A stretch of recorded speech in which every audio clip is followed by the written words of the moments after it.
So show of hands and complete honesty here, how many of you filmmakers have had a face like this after you finished your shot and you're back home starting your edit?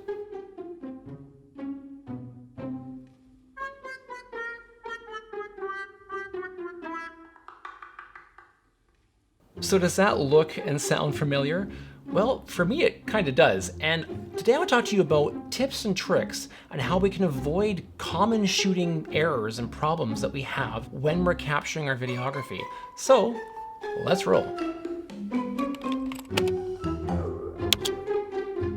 There are many things we as videographers have on the go when we're filming projects. We have lots of stuff to think about, lots of gear to control, and lots of ideas for shots we want to capture. There are 5 things that I am definitely guilty of, and these are 5 things that I want to talk to you today about how you can address them, identify them, and definitely correct them. So let's just jump right into it and talk about number 1.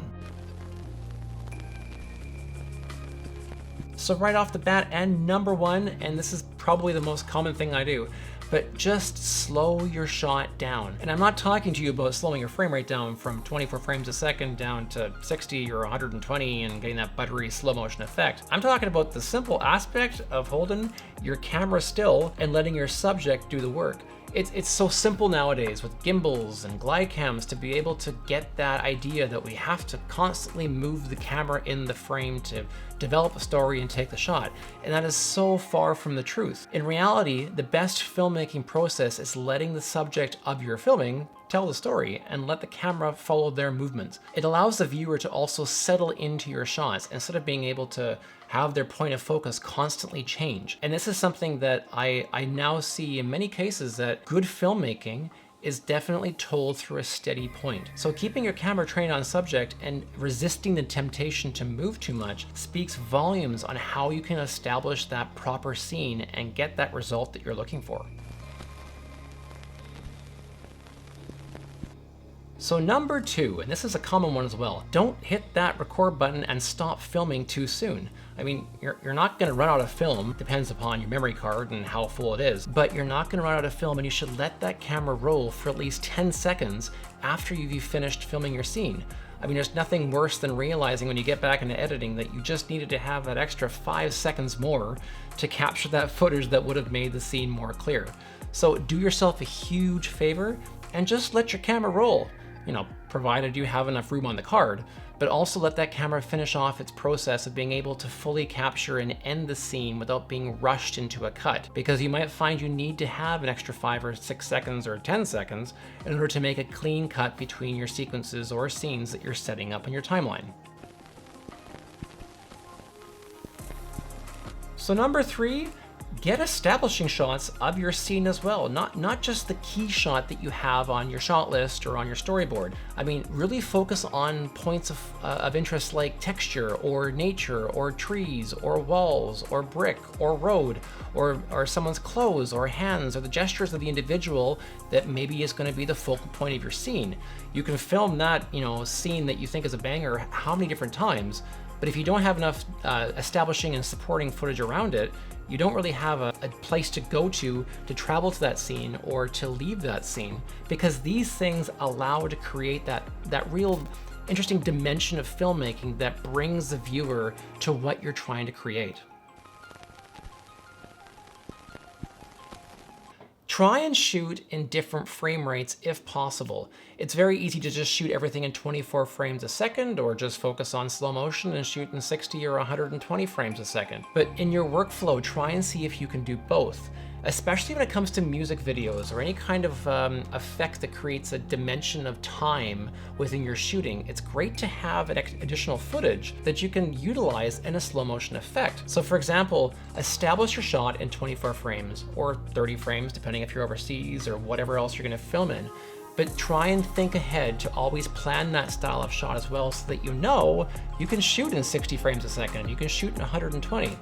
This might seem like a no-brainer, but in many cases we often forget to do that. So when we get back into editing, we're like, gee, I wish I had a slow motion part of that video, because it also offers your client or whatever project you're on that extra dimension that when you're going through your shots, you have that option available to offer a slow motion part of the filming. And finally, number 5, take multiple versions of the same scene. So for example, if you get one take 3 more, because you never know what might happen in editing. You might lose the file, it might corrupt. Maybe it has somebody walk into the frame last second that you didn't see on the monitor. Maybe something happened in the exposure. Maybe something happened in the focusing. Take 4 versions of that, because if you're even giving this footage to an editor to work with, they're gonna love the fact that they have 4 versions of that particular scene to work with, so that they can draw the best footage from it, or they can cut and splice and put it together. So essentially, set your shot up, get the shot you need, and then do it again. Do it again if you can, if you have the time and you have the ability of doing this. Having that kind of layer of backup of shooting, kind of like backing up your footage or backing up your files, it really offers that peace of mind and sense that you know you have enough footage to work with in post when you begin that editing process.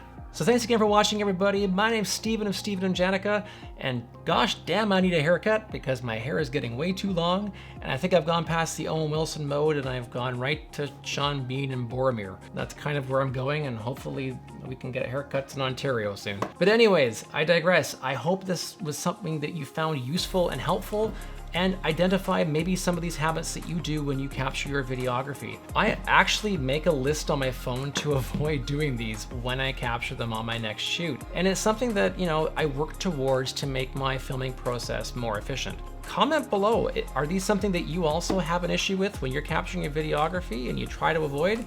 I'd love to hear, and if you have other things too, please let us know. It's awesome that we as videographers can share tips and tricks and how we can make all of our shooting processes more efficient and more effective, so we're not wasting time in post-editing to get that shot that we could have gotten easily had we just not fallen victim to old habits. So as always, please hit that like button, hit that subscribe button, and hit the bell for notifications so you can stay up to date on the videos we have coming up. We got lots of videos coming up on gear reviews and on tech solutions and tech tips and shooting tips and gear giveaways and all kinds of goodness as we head into 2021, because everybody wants 2020 to end. So until next time, we will talk to you soon, and I hope these tips and tricks help you on your next shoot. Peace.